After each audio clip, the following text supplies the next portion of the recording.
Hey guys, welcome back to my channel. For those who are new, my name is Monica, and I have a fun video today.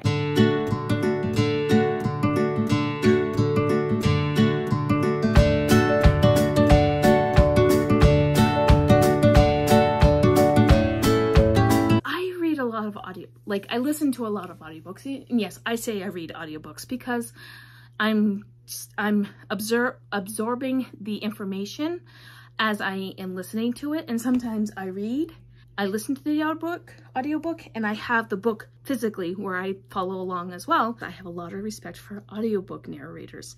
They go above and beyond to bring stories to life, and as a person who has ADHD, who needs audiobooks to help focus on doing paperwork, because paperwork, literally, I have a hard time focusing on paperwork when I don't have an audiobook, when I'm not listening to an audiobook, simply because I get bored and then my mind goes in six different ways, and it's annoying. So as I have said before in previous videos, a narrator can make or break a book for me. And Teddy Hamilton is one that generally makes a great book better. And I know this list could go on and on and on, and I don't want to do that. There are 5 audiobooks that I think you should listen to because they were narrated by Teddy Hamilton. Okay, so the first book I want to talk about that Teddy Hamilton narrated, and this was a co-narration. He narrated with Jennifer Stark, and this is The Last Letter by Rebecca Yarros. And this is a love story between Beckett and Ella. Ella is a single mom of twins. She was a young mom. She had her babies at 19. Ella owns a resort in Telluride, Colorado called Solitude. And her brother Ryan is killed in action because he's special forces. And before Ryan was killed, Ryan had his best friend Beckett, whose name was call sign was named Chaos, because they could only use call signs when they were writing letters for security purposes. Anyway, so Ella and Chaos started falling for each other in these letters. So it starts off with letters that's intertwined in the beginning of the narrative. He does such a fantastic job bringing Beckett to life. Beckett is very much a wounded man.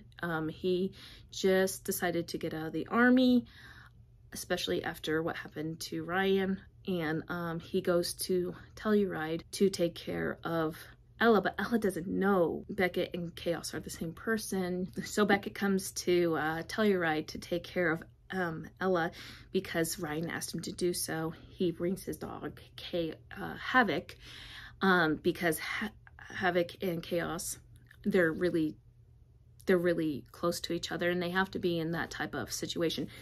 When you're in special forces, those two, the dog and the man, were really one. Okay, so anyway, when he gets to Telluride, he already knows that Ella's daughter Maisie has this rare form of cancer, and so he ends up taking on the father role for Colt and Maisie. And this book will take you through the emotional ringer, and it does have death of a child in it, so be very, very aware. I knew beforehand that a death of a child was going to take place in this book, because if you know me, like, I could not read Confidence of Wildflowers because someone told me about this death, and it was so unnecessary that it made me very angry that someone would write something like that. And the way I heard it was depicted, I don't know, because I haven't read it, nor will I read it. However, in The Last Letter, there is a death of a child in here, and it's not glorified. It is not used as a way to make the person hurt. It is a way to tell the story between these 2 characters, and it's actually these 4 characters. You have Colt and Maisie, who sees Beckett as a father, and you have Ella and Beckett, who end up falling in love, and how they have to deal with very real issues like being able to pay for cancer treatments when you do not have good insurance. and being able to pay for upkeep of your property, and to be able to be there as a parent for more than, especially if you have more than one kid. It is a big deal. And it's explored in this book, and it's done very beautifully. So I will not say any more about this, but I will say this. Jennifer Stark does a fantastic job. She keeps up with Teddy Hamilton. Teddy Hamilton, he gives Beckett dimension. He brings the emotion through. So when I first read the last letter, I read it physically. I went out and bought a copy, and then I reread it as an audiobook, and Teddy Hamilton's voice was exactly how I pictured Beckett's voice to be, and I highly recommend this book. So, but be aware of that trigger warning for death of a child. So the next book I want to talk about that Teddy Hamilton narrated is called Little Lies by H. Hunting, which is a pen name for Helena Hunting. And this is Kodiak and Lavender's book. So this is childhood friends to lovers, but actually it's more like childhood friends to enemies to lovers and brother's best friend. And there's a lot of mental health representation in this book. Lavender has a lot of anxieties, as well as Cody. And when they were younger, they really leaned on each other. Cody felt really responsible for Lavender, especially after something very traumatic happened to Lavender. So be aware of the prologue. Lavender, and I'm going to spoil this, she is kidnapped as a kid. And Cody was there, and he was there when she was found. Lavender was always kind of timid and afraid of things. So when this happened, it broke open a lot of things for her. So Cody and Lavender started seeing Queenie, who was the heroine in A Secret for a Secret. If you didn't know that, Cody's parents were RJ and Lainey from A Lie for a Lie, and Lavender's parents are Alex Waters and Violet Hall from Pucked. Violet is still very much violent in this book, so be aware if you don't like violent, but she's not a main character. She's a side character in this book. This is very angsty, more so than most of her stuff, but I highly recommend that you read this book. The next book, The Bittersweet Memories, I think it is also incredibly good. This is also a college hockey romance, okay? So this is Second Chance College Hockey, has mental health representation, and it is friends to I loathe you to I love you. Little Lies is epic because their romance spans years. Anyway, so Teddy Hamilton does an incredibly good job of bringing Cody to life. And he co-narrates this with Stella Bloom. Okay, so the next book I want to talk about that Teddy Hamilton really elevated for me is Letters to Molly by Devney Perry. This is the second book in the Mason Jar duet. So Teddy Hamilton narrates the part of Finn, and his co-narrator is Jillian Mackey. She brings Molly to life, and this is Second Chance. I won't say it's marriage in trouble because they're already divorced. There's a lot of stuff that happened in this book. At the beginning of the book, they are divorced. They're co-parenting their kids. That when they start to forgive each other for stuff that has happened, Molly starts getting these letters in the mail that Finn wrote years and years and years ago. He wrote all these letters to talk about his feelings that he never intended on her seeing, but he kept them in a shoebox in his closet. And all of a sudden, she's getting these letters. It forces them to look at their marriage and their actions within the marriage and their beliefs and disbeliefs. So Teddy Hamilton brought the grit, the passion, the angst, and the anger in every part of Finn alive when he narrated this book. It is very well done. So be aware that this is a marriage. It's not even a marriage in trouble. Why do I guess you could classify it as a marriage in trouble, but I'm like, divorced couple gets back together after they decide to communicate with each other. That's how I like to say it, because that's how this is really because they needed to communicate. They needed to get over their anger and their hurt feelings and communicate. And by Molly receiving these letters and them forcing them to communicate, that brought a lot out, and it brought them back together, and it's a very beautiful story. So well done, Devney Perry and Teddy Hamilton and Jillian Mackey. So the next book that I want to talk about is he's also a war hero, and it is Hidden Miles by Claire Kingsley. So Leo Miles is a war hero. He's also very scarred.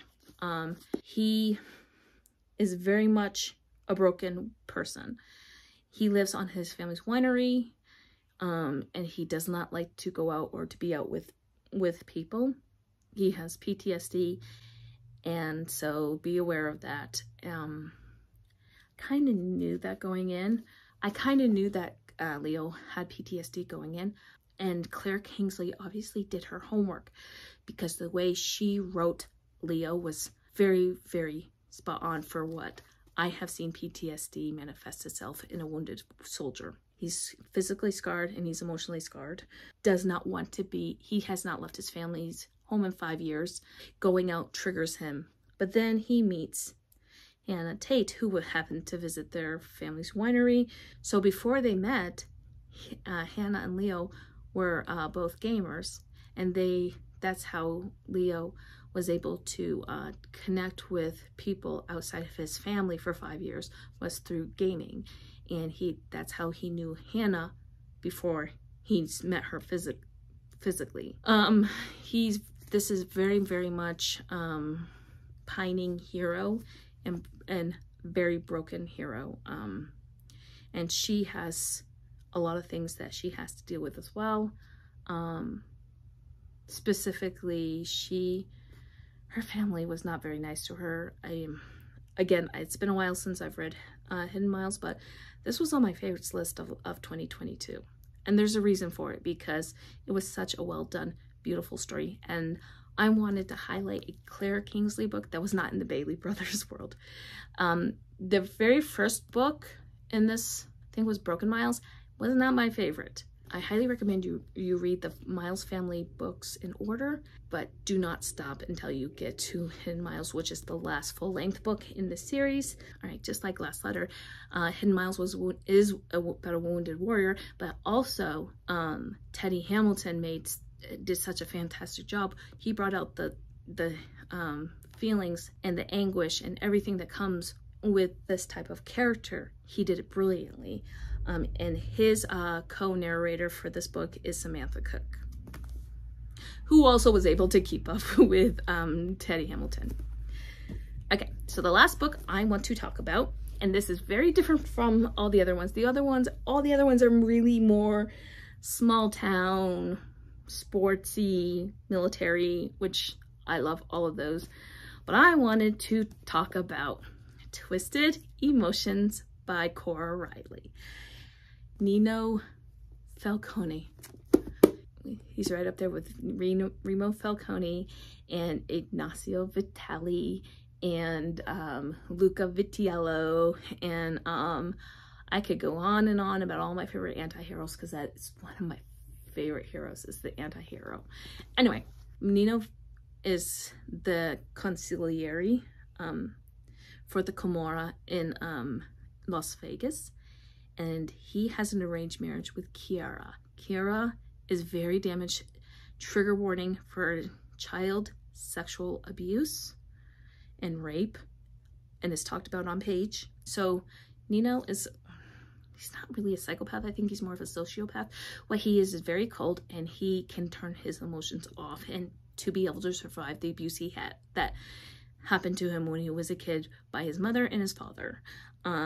So there is a lot of abuse. You just need, if you're going to read Cora Reilly or any other dark romance or mafia romance, always check trigger warnings, because I will never remember all the trigger warnings. Chiara, who is Luca's cousin, is married off to Nino. She goes to New York to Las Vegas, and they slowly fall in love, and he slowly starts to learn how to feel, and she learns how to deal with what happened to her with her trauma. And here's the thing, is he's incredibly patient with her. She originally thought she was going to be married off to this monster, and he's not. He's not a monster towards her. He's a monster towards everybody else. Basically, the only people he likes other than his brothers is Kiara. Everybody else, you probably would want to stay away from this dude. But he is a you touch her and you are going to die type of a hero, anti-hero. He's not really a hero. Anyhow, he is incredibly patient with her because she can't stand being touched by men because of what happened to her. When she decides that she's ready to try to have a relationship with him, he's very logical about it, but he listens to her. He communicates well with her and she communicates well with him. And this is incredibly, it's definitely slow burn. Not so Mariana Zapata slow burn, but it is slower. So anyway, I do highly recommend this book. It is very, very, very, very dark. Well, it's not the darkest book I've ever read, but it's twisty and it's very interesting. So you have to check trigger warnings.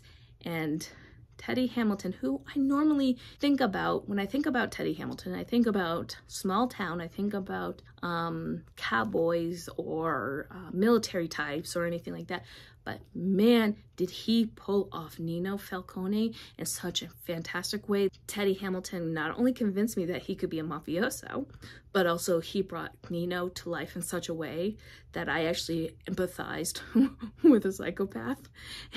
And I loved how he worked with Emma Wilder, who did Kiara, and she did such a fantastic job bringing Kiara to life.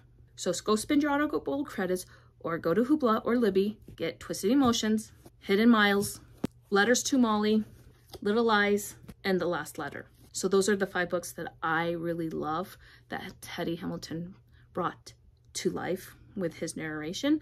There are several more. I could make this video 5, 6, 7 times over with just Teddy Hamilton alone. So if you want me to give you guys more recommendations on Teddy Hamilton, or if you want me to do Jacob Morgan / Zachary Weber, or if you want me to do Sebastian York. Oh, Sebastian York was my OG. Or even Andy Arndt and Aaron Mallon, Emma Wilder, Stella Bloom, CJ Bloom, Carly Robbins, Tim Page. If you want me to highlight any of those narrators, please leave any name that you feel like I should highlight down below, or tell me what is your favorite Teddy Hamilton narration down below as well. And if you don't want to comment on any of that, please leave me ears, phones, emoji, and I will talk to you in my next video. Bye.